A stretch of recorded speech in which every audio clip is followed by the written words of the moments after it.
When you think of self-esteem, what comes to mind? What comes to mind, ladies and gentlemen, when you think of self-esteem? You think of confidence. What else?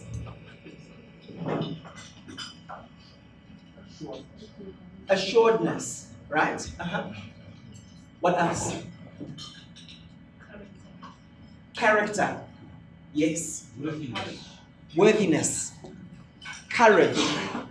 Can you see that self-esteem is not just one facet? It's not just one construct. And the mistake a lot of people make is they think that their self-esteem is healthy just because they're a confident person. So if you can get up and speak in front of people, then you think, oh, I've got a healthy self-esteem.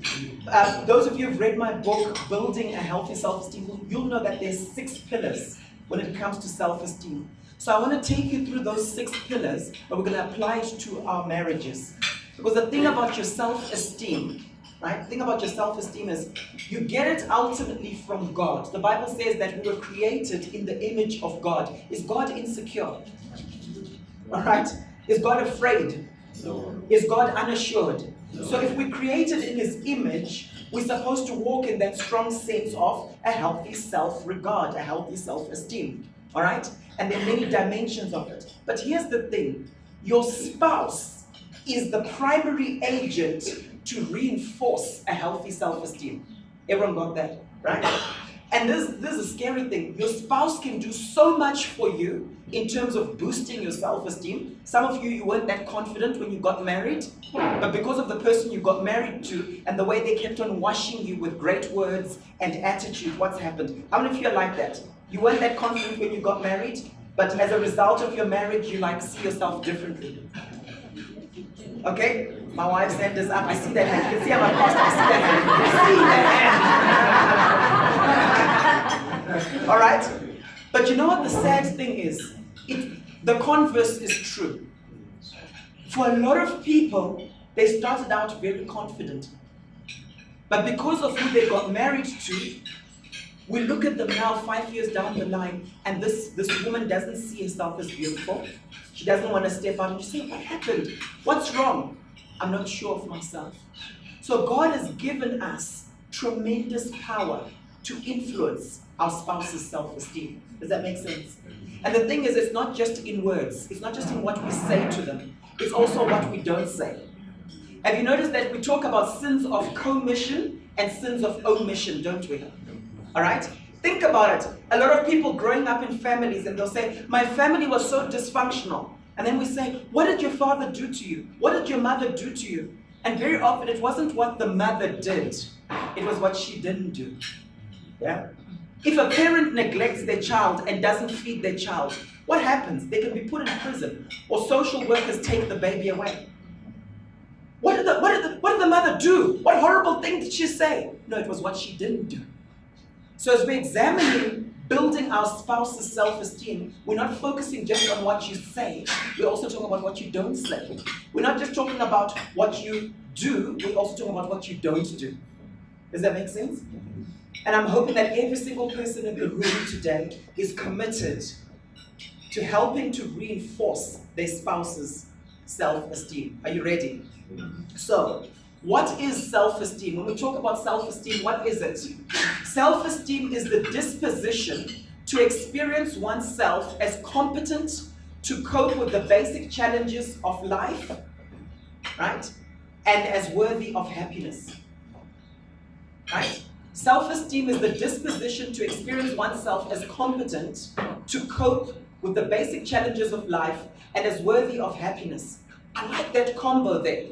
You see, I was teaching on change in one organization a couple of days ago, and I said to them, you know what, guys? If you want to help your people through change, self-esteem is key. Because the people, everyone's talking about robotics now. And this organization is one of the banks that has tried to talk about robotics. And they said people are anxious because they're wondering what's going to happen to my job. And I said, well, if the self-esteem is great, the mindset is different, isn't it? The mindset is actually, we want to actually learn new skills. We want to step out into a new dimension, right? We can actually be agile. So self-esteem is that sense of, I've got this. I'll cope with life. Next year is fine. I'm not afraid of next year. We will handle it. Okay?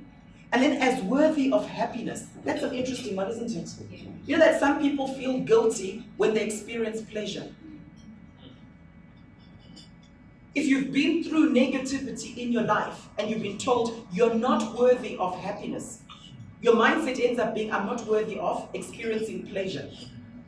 That's why there's some people, and it affects the sexual side of things. That got your attention? It affects the sexual side of things in your marriage. Because if you come from a background of shame, right, at a subconscious level, you then struggle with the pleasure of the sexual union. Or you feel guilty about it. Does that make sense? Okay. I also like this definition. Respect for or a favorable opinion of oneself. Respecting yourself and having a favorable opinion of yourself. Think about that. And think about your role with your spouse. Okay? Often your spouse will internalize how you view them. This can work negatively or positively. Often your spouse will internalize how you view them. It's a known fact that people become how they are seen by authority figures whom they respect and admire after 5 years. So if you've got a boss whom you report to,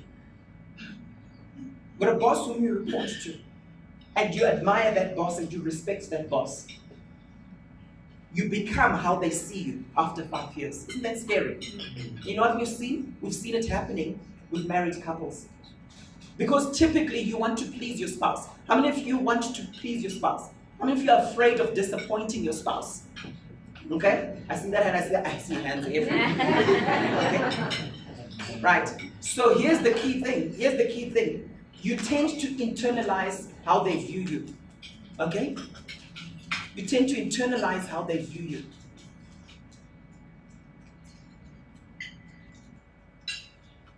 Proverbs 18 verse 21 says, the tongue has the power of life and death, and those who love it will eat its fruit. So if you do an activity log of all the words that you've spoken to your wife or to your husband, right, in the last month, let me just make it easier for you, in the last week, are those words bringing life or are they bringing death? And the scary thing is, from the same mouth can come life or death. And here's the thing, it's often very subtle. So sometimes it could be a thing where they've got a dream and they want to accomplish greatness. But you're constantly like, hey, are you sure you can do this? After a few months of just saying, are you sure you can do this? Just because you're super cautious about everything and you've got your own fears that you project onto your spouse. After a few months, they begin to doubt themselves. Because they're saying, this person is the person who knows me the best in the whole wide world. Maybe I should stop believing my own press and start believing what they say. It's extremely subtle. So there's 6 dimensions of self-esteem. There's 6 dimensions of self-esteem that we're going to talk about.